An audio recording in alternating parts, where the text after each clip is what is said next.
Hello. Should I start my slides? There we go. Wonderful. I'm very excited to be here to be talking about our FSET project, Overcoming Public Resistance to Carbon Capture and Storage Technology. We're a very interdisciplinary team, and what we're doing is taking a very social science lens to what could be thought of as, a very technical, complex engineering issue. And so our team is interdisciplinary and represents those different perspectives. Three of us are from the Moody College of Communication, and two are from the Center for Subsurface Energy and the Environment. So I'm going to talk about our project. There are three components to it. It's an ongoing project, so we don't have final data yet. I'm just going to talk about what we do have. So,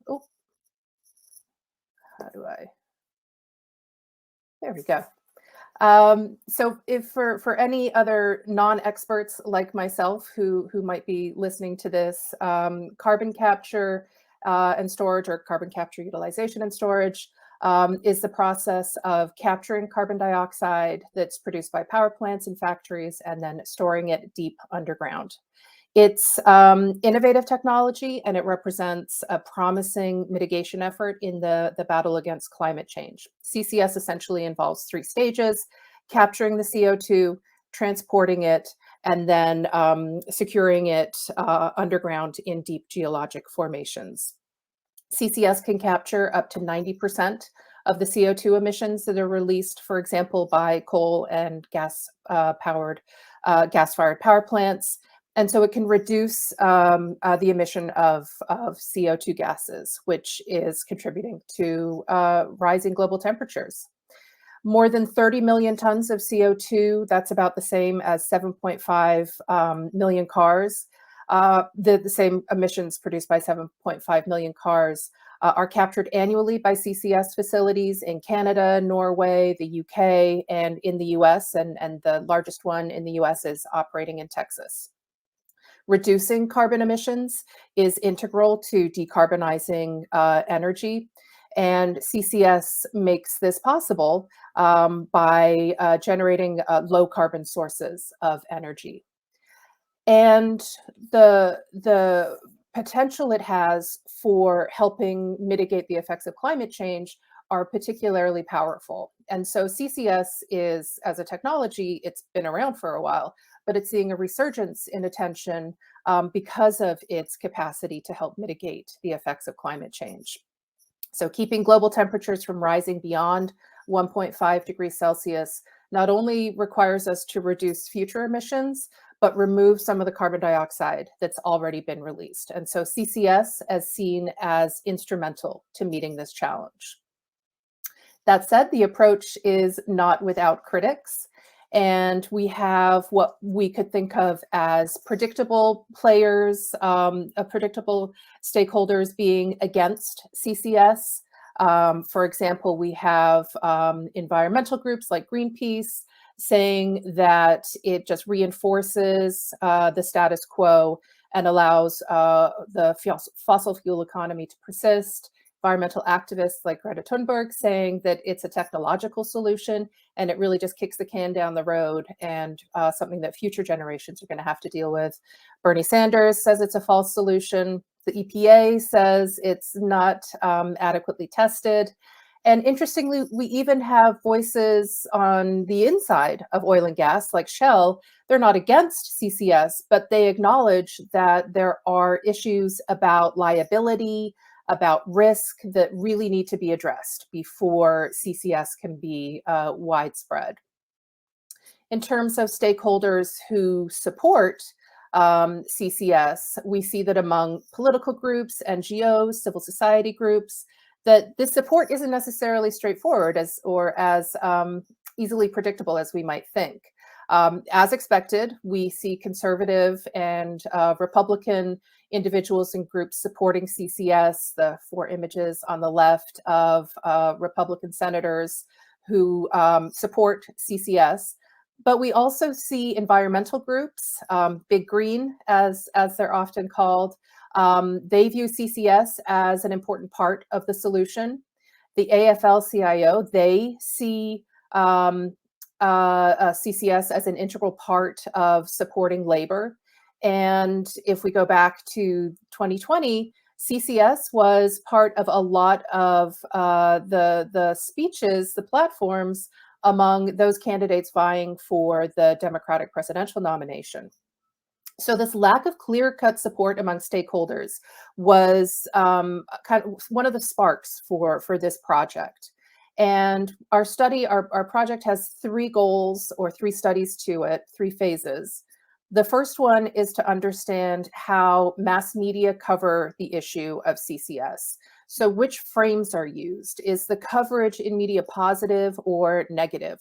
What kinds of sources are cited in the news coverage?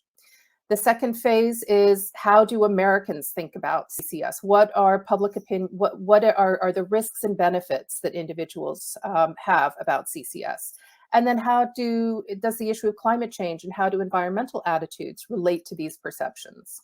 And then lastly, what kinds of messages are effective at communicating with audiences, given these differing perceptions and attitudes, to help motivate support for CCS? Phase 1 and 2 are ongoing. Phase 3 we will launch later this semester. So I'm going to talk about the first study, which is content analysis. We wanted to know how CCS is covered in mass media. The mass media play a central role in informing publics about new technologies and scientific findings. The way that media frame these issues by emphasizing specific elements of a message, it provides audiences with shortcuts or heuristics to help reduce the cognitive effort of processing incoming information. So for example, CCS might be framed as an economic issue. It's a way to grow jobs, a way to maintain economic power. Or it could be framed as an environmental issue, as a key way to solve climate change. And so depending on individual audience predispositions, like political ideology, environmental attitudes, these frames can be more or less effective at communicating with audiences and motivating them. There are several studies that have done content analyses of media coverage of CCS in Canada, Japan, and the UK, but there's more limited research exploring CCS coverage in US media. So that's where our project fits in. Our study entails an analysis of national newspapers, regional newspapers, the websites of environmental groups and oil and gas companies, and then advertising related to CCS. So far, we have completed the content analysis of the national papers. With a team of undergraduate researchers, we've coded 96 articles from the New York Times, 108 articles from the Washington Post, and 19 articles from USA Today. These images are just sample pictures of the newspapers. This coverage was from 2005 to 2020. Our coding focused on story frame, so environmental, economic, political, etc. The tone, was it positive or negative? And then the discussion of climate change. How and to what degree was climate change incorporated into the coverage? So some top line results we see that the environmental frame and the political frame, the technology frame, followed by and the economic frame are the most commonly appearing frames. So an economic frame might refer to the cost of the energy, impact on jobs, financial incentives. A technology frame might incorporate something about how the technology is well proven, or that it's still in development and it's costly. An environmental frame might discuss things like water contamination, impact on wildlife. A health and safety frame would refer to things like improved air quality, property rights. Political legal frame would reference perhaps things like calls for regulation or state legislated incentives. And then lastly, a social frame might refer to quality of life or crime rate issues, things like that. And so overall, we see that the most frequently used frames are the environmental frame, the political frame, the technology frame, and the economic frame. The health and safety and social frames are much less common in CCS news stories. And we also see, if you look at the environmental frame bar chart, the green at the top, that refers to this frame appearing in the headline or the lead, the first sentence of a story. And this suggests that for those people who might just be skimming a story or just reading the headline and not reading the whole story deep down, that this is the dominant frame that they're going to see, an environmental frame about CCS. We also looked at the strength of CCS focus in these stories, the tone of the coverage, and then how or what role climate change played. In terms of the strength of the coverage, a story could appear as a central component, headline, lead paragraph, or it could be incidental. It could be at the very bottom, just in passing. What we see is that the New York Times was more likely to include CCS as a primary element, i.e. in the headline or the lead. The Washington Post was least likely to include it as a primary or secondary element. Instead, it's incidental. It might just appear at the end. We see in terms of the tone of coverage that stories can be told with a valence. They can be either positive or negative or balanced. And what we see is that the New York Times was the most neutral, the most balanced in its coverage. And while we have Washington Post stories, the majority were positive or neutral. Of all the newspapers, they also had the most negative coverage of CCS. And then lastly, the USA Today had the most positive coverage. And these trends reflect the kinds of newspapers that these are. The New York Times, it's the paper of record. It prides itself on being balanced and neutral, and we see that reflected in the coverage. The Washington Post, it's a paper focusing on politics in DC, and so its coverage might reflect kind of the battle, the contentiousness of CCS, and it also included a lot of editorials, for example, that were for or against CCS. And then lastly, the USA Today, it's a general audience, it gives bite-sized news stories, and so the fact that its coverage is positive is not that surprising. And then lastly, looking at whether climate change, whether CCS is framed as a fix for climate change. We see that overwhelmingly, these stories discussed CCS as a solution, a fix, some way to mitigate the effects of climate change. Done so in either a positive or a neutral or balanced light. And again, the New York Times emphasized balance and neutrality, and the USA Today stories emphasized a very positive approach. So our content analysis shows that these national newspapers use a mix of frames to talk about CCS, that it's multifaceted. That said, we see some frames that rise to the top as being more frequent, and that will influence the way that a general audience, the US audience, thinks and understands about CCS. And it's important to think about how CCS is connected to things like climate change, because it can help motivate support for CCS and encourage individuals to think about CCS in terms of those benefits. Which brings us to the next phase of the study, looking at how individuals actually think and feel about CCS. We've done qualitative research in a separate study that tells us individuals perceive a lot of risks and benefits about CCS, and they have a lot of emotions about this issue. These perceived risks can be real or inaccurate. It doesn't matter that whether they're actually going to happen. These feelings are very strongly held. And so we built on this qualitative data by conducting a national survey of 1,000 Americans, representative sample, looking at these benefits and risks, perceptions about CCS and how they relate to environmental attitudes. So we see that in general, Americans have a positive attitude toward CCS, and they view it as a useful technology. But human beings are wonderfully complex, and we also see that our sample views it as risky technology and also potentially dangerous, or at least not definitively safe or harmless. And so our sample demonstrates this complex thinking around CCS. It isn't just that it's good or bad, it's that it's mixed. And so we wanted to take a more nuanced look and understand how environmental attitudes relate to these risk and benefit perceptions, to the idea of whether someone would support CCS.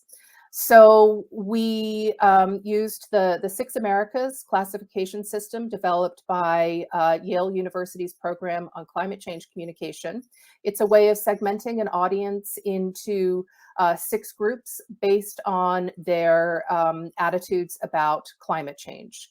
So we have at one end the dismissive group. These are individuals who don't believe climate change is happening and they oppose climate change policies, through to doubtful, disengaged, cautious, concerned. And at the very other end, we have the alarmed. And these are individuals who do believe in climate change, that it's human caused, and that we need to do something to stop it. So we segmented our sample according to these groupings. We put the dismissive, doubtful, and disengaged together in one group, and then the cautious and concerned in another group, so that we had balanced groups. We see then that these tables here are telling us how individuals support, to what degree someone is likely to support CCS given their beliefs about climate change and CCS as a solution for it. So if you look at it, well, in addition to the demographics, gender, race, ethnicity, education, political ideology, the bottom 4, climate change susceptibility, climate change severity, CCS response efficacy, and CCS self-efficacy. This is where we see some interesting patterns. So across all of our groups, we see that response efficacy, this belief that CCS is a good solution, something that will help climate change, and CCS self-efficacy, that belief that I am able to support CCS, understand it, and encourage its adoption. Both of those are positively related to supporting CCS, which suggests that if we can bolster these feelings of efficacy among Americans, we can then also increase support for CCS. It's in the climate change attitudes that we see some interesting patterns, that climate change susceptibility, that belief that I am personally going to be susceptible to the very negative and dangerous effects of climate change. We see that that is less influential in terms of climate CCS support. Rather, it's perceptions about the general severity of climate change, just the magnitude of harm in general, not necessarily to me in particular, but just in general. We see that that influences support, and it does so in an interesting way. Among our dismissive, doubtful, and disengaged, those who do believe the climate change impacts will be severe are more likely to support CCS. So as a general rule, they're not strong believers in climate change, but those who do think it's going to happen, maybe not affect them personally, they do see CCS support as something they should encourage. Now, among our alarmed, those people who are concerned about climate change, we see a negative relationship, that those who do think it will be severe, the impacts of climate change, they are less likely to support CCS. And so these are really interesting findings, I think, that individuals who might not necessarily be 100% behind the idea that climate change is happening, they think it is an issue, and the way to do that is through the technological fix of CCS. For individuals who are very concerned about climate change and the severity of the impact, they don't see CCS as a solution. They're more likely, we would guess, to support other efforts to mitigate climate change.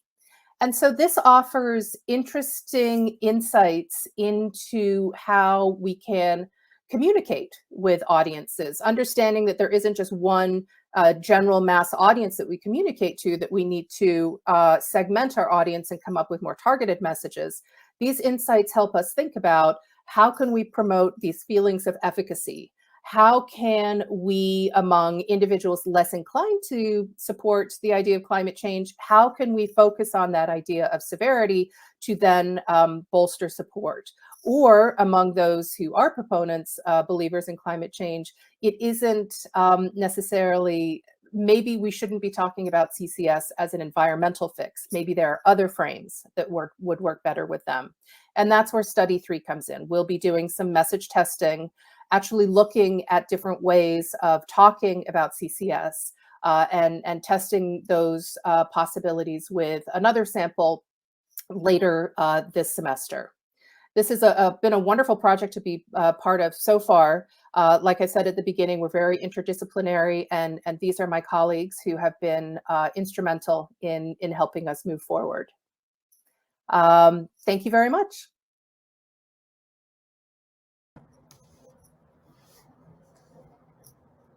Hey, Eric Funkhauser from the Energy Institute again. I'm joining at the end of these first set of presentations from our FSET faculty with a quick programming note.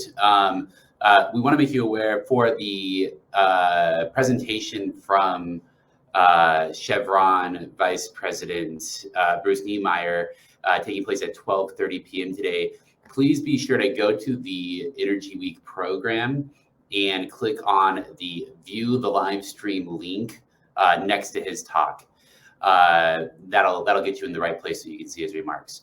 Additionally, we are now heading into a break. We will reconvene here at 11:30 a.m. in about 10 minutes to continue our FSET research showcase. Thank you so much. I hope you've enjoyed so far.